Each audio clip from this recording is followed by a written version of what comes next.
Warm greetings from the high 10, it's Everyday Shenanigans. This commentary is pertaining to Robert Sylvester Kelly. He's now on trial in Chicago, and I'm going to play you the said information. Thank you for joining me. The only defendant we expect to hear from in the R. Kelly case testified today. R. Kelly's former business manager, Daryl McDavid, taking the stand to testify on his own behalf in the federal trial. McDavid is charged in the obstruction of justice and child pornography case, now inching closer to an end. Our Tara Molina continues to bring us the latest on this federal trial from outside the courthouse. Daryl McDavid started working for R. Kelly early in the singer's career, describing him as shy and introverted when he first met him. Testifying to the very first lawsuit filed against R. Kelly and how that lawsuit affected the way he viewed the lawsuits and claims that followed. Kelly's former business manager, Daryl McDavid, on the stand testifying in his own defense. McDavid said as Kelly's stardom grew, his role did too. Eventually as Kelly's business manager, referring to his growing duties for Kelly as, quote, more money, more problems. Detailing a change in Kelly from the shy Robert he first met to the superstar R. Kelly. Eventually, quote, he was flying a lot of women in and out of town, putting a lot of women up in hotels. Grown adult women, according to McDavid. Testifying to hiring late acclaimed entertainment attorney Jerry Margolis as Kelly's attorney, and the first civil suit filed against Kelly in 1997. A woman claiming Kelly had impregnated her. A claim Kelly denied, and it was dropped, but a lawsuit continued with the allegations Kelly had sexual contact with the woman when she was a minor. Margolis disproved her claims in court, but agreed to a $250,000 settlement. They originally asked for $10 million. McDavid described being confused about why they would prove her wrong and still pay a settlement, but learned from Margolis settlements in cases like those could be a cost of doing business for a celebrity. And even rumors of what the suit alleged could impact Kelly's career. Testifying to cookie-cutter lawsuits following that case, an attorney advertising to those who wanted to sue R. Kelly, and the way it shaped his view of allegations against the singer. All the way up to underage sex abuse allegations involving the pivotal witness we heard from in this trial, Jane.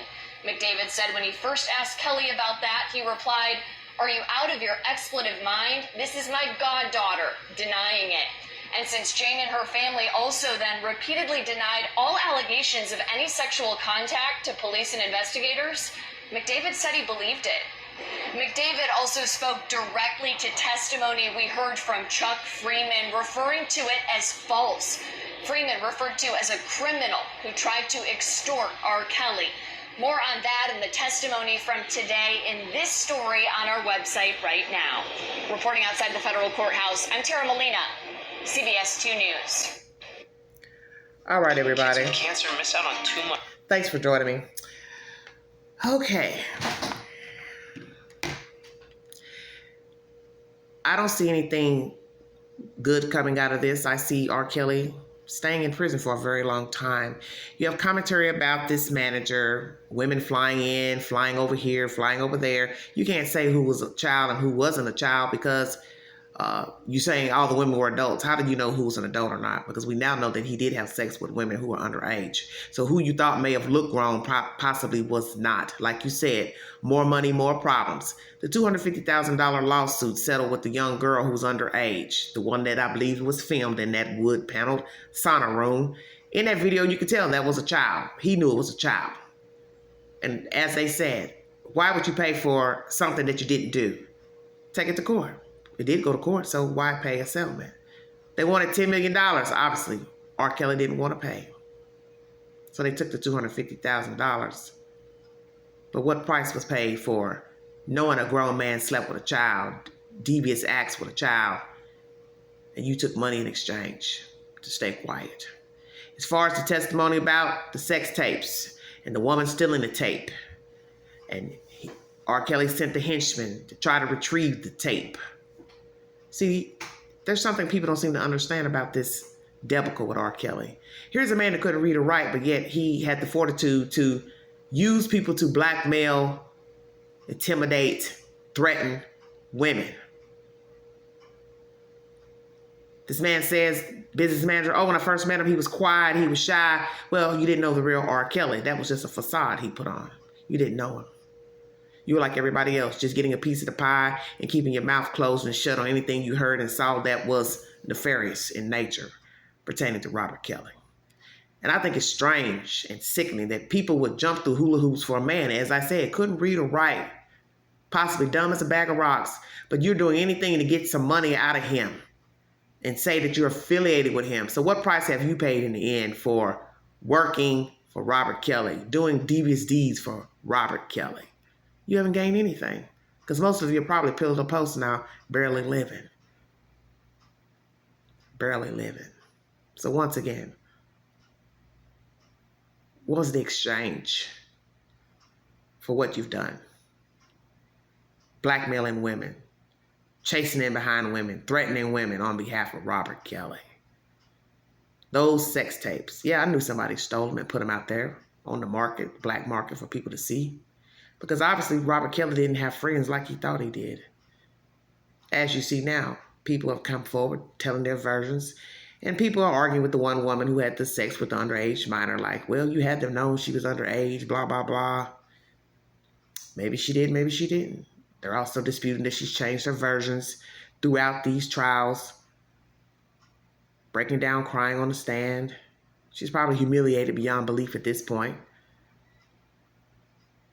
And then I believe there was some questioning from his attorney that how are you trying to help one of the victims when you slept with one of the victims? As I said, I'm sure she's not proud of that.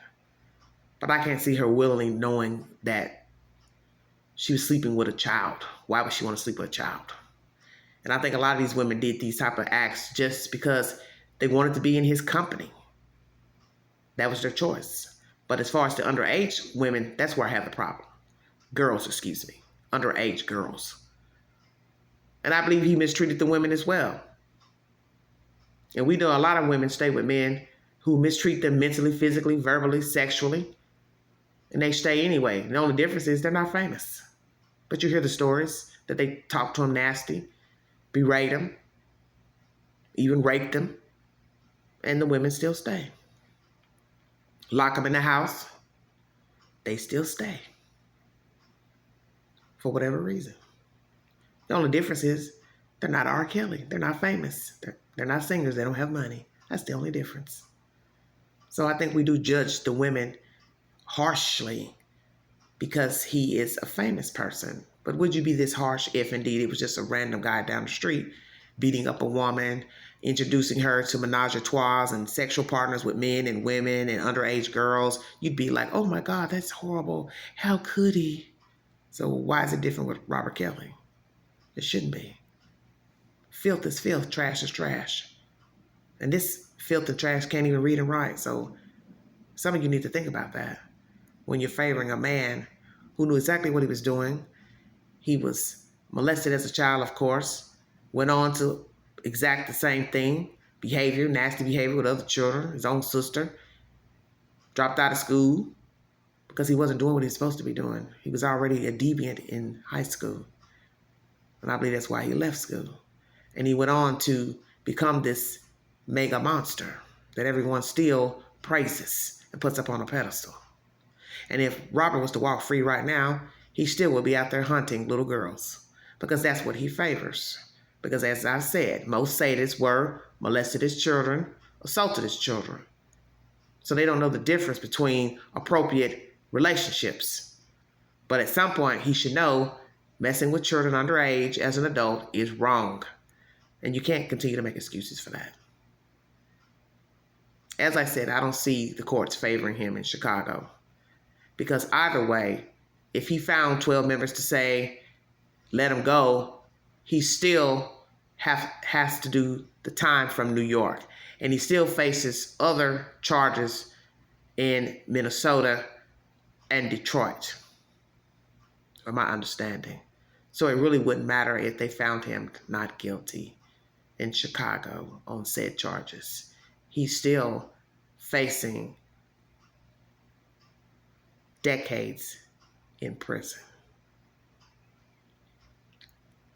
See, money isn't everything.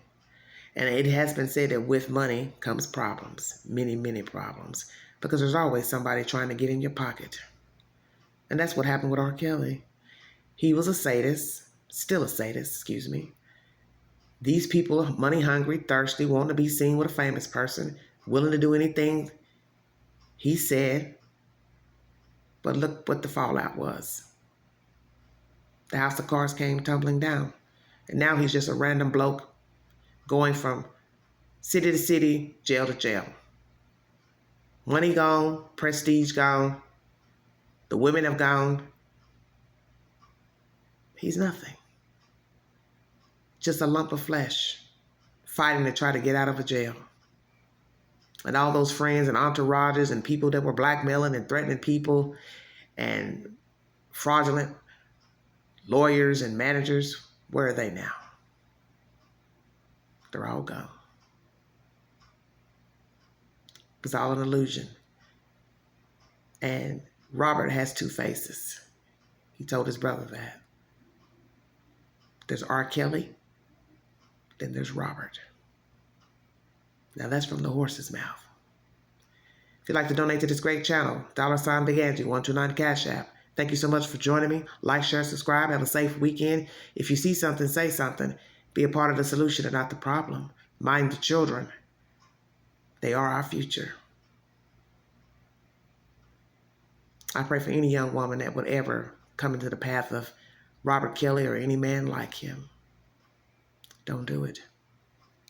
You'll be sorry. And I think many women and girls have been sorry because many have paid an ultimate price for dealing with Robert Kelly.